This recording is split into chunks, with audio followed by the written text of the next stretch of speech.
Good morning. It's Coffee and Cars with Joe from Ignition Diecast.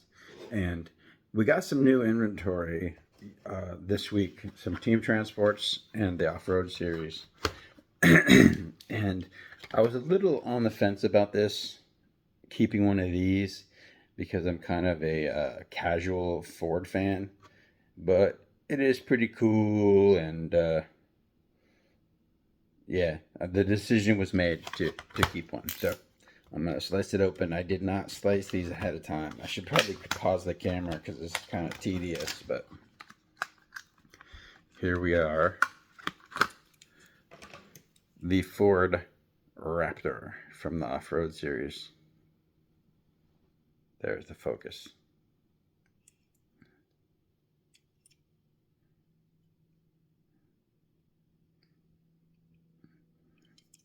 Metal base. Real riders. Pretty nice.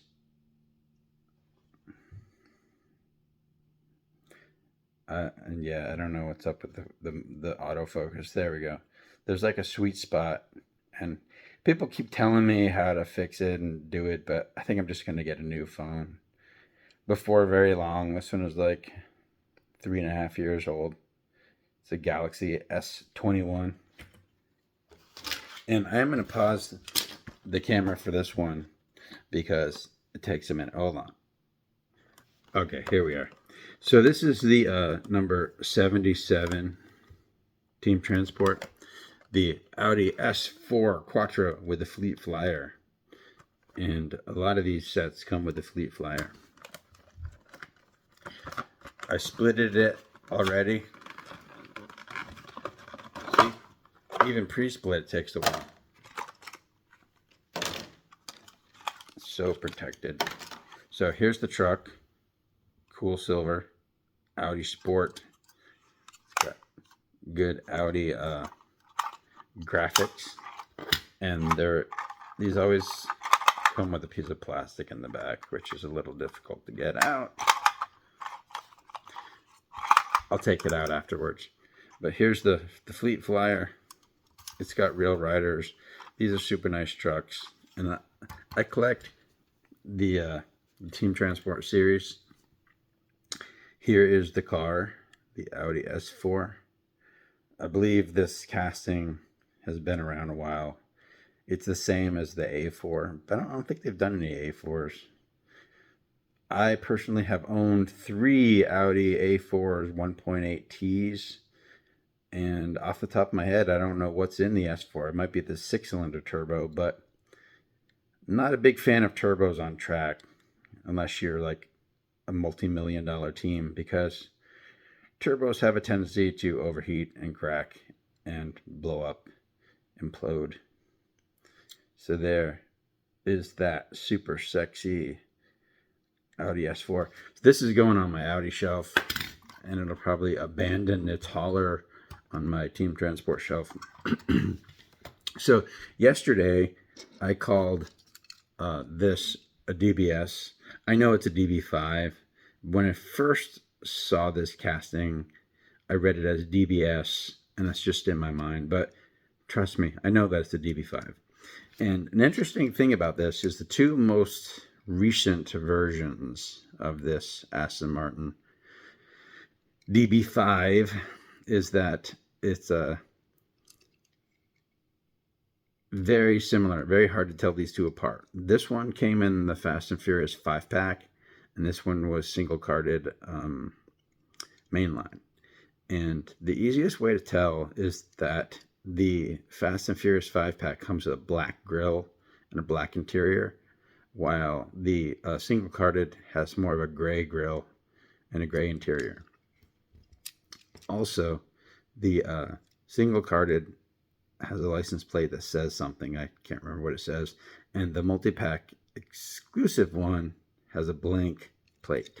So know the difference. So I'm going to show you a few ugly box, scary box cars. And only the ones that are going in the archive and that I'm keeping. So things that are going to the archive that came out of that box relatively perfect was this rail rodder in white. Nary a flaw on it. So it's white. It's the line in the archive spreadsheet is white. It's cool. Another one of these. This guy seemed to have a thing for the Shadow Can-Am cars, and this was the debut, the first edition in black, and it's perfect. This is an interesting one. I don't even remember what it's called. I'd have to. I mean, all right, fine. I'll get the glasses. It's called has a strange name, but apparently this car or these series were made out of aircraft tanks, like air tanks or gas tanks, and it's got 2 engines in there and a seat in front of the engines. Looks rather dangerous. I'd hate to collide, smash into something, but this one is relatively perfect. Maybe some indications. I don't know. I guess you could say the chrome is 100%. And that's an interesting one. I think this was the first edition too. I can't remember what it's called. So trivia question for the day. What's that car called? A hydroplane. And the paint would be the only thing that could really get messed up on this. But I think some of the cars out of this scary box were kept like properly, not kept near moisture or chemicals. The 100 grand Camaro. So that is a Camaro, right? This might not even be a Camaro. Hold on a second. So sorry to my British friends. This is actually a Jaguar. I knew that front didn't say Camaro. It looks like those ugly ass Camaros from the 80s from the side, but it's a Jaguar XK8. 100 grand.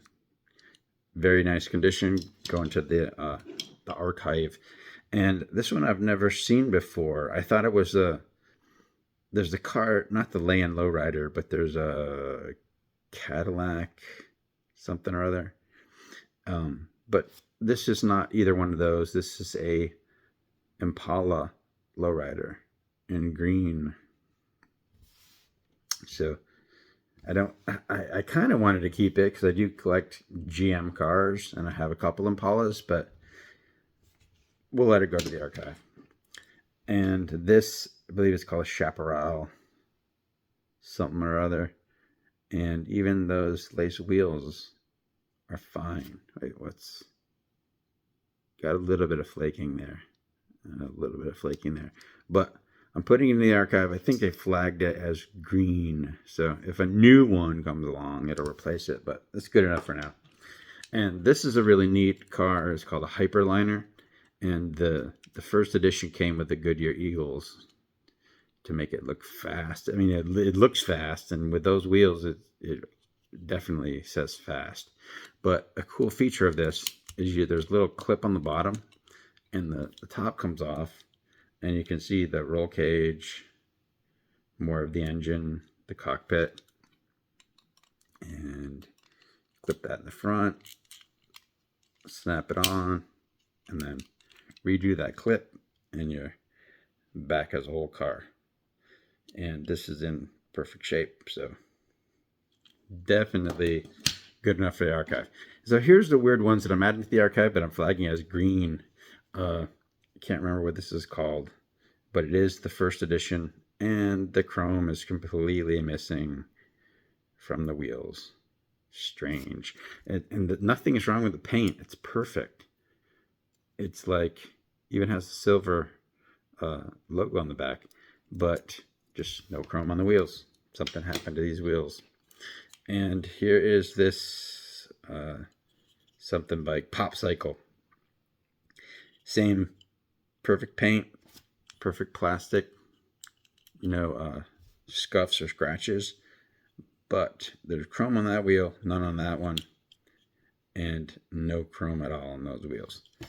What the hell? Go in the archive, but as green. Here's a ugly Miata with lime green interior. I mean, seriously, I don't think there's ever been a lime green interior unless it's like a custom job. But chrome, very missing. No paint problems, just no chrome. So that goes in as green. This Probe funny car, it's the old-fashioned lifting kind that still has the hinged body. I think this was called Twister or something, but the official name of this casting is Probe funny car. So when Probe was investing a lot in, or when Ford was investing a lot in the Probe model. It went bye-bye though. And another hinged car, the Ford Mustang funny car. But look at those wheels. They're supposed to be chrome.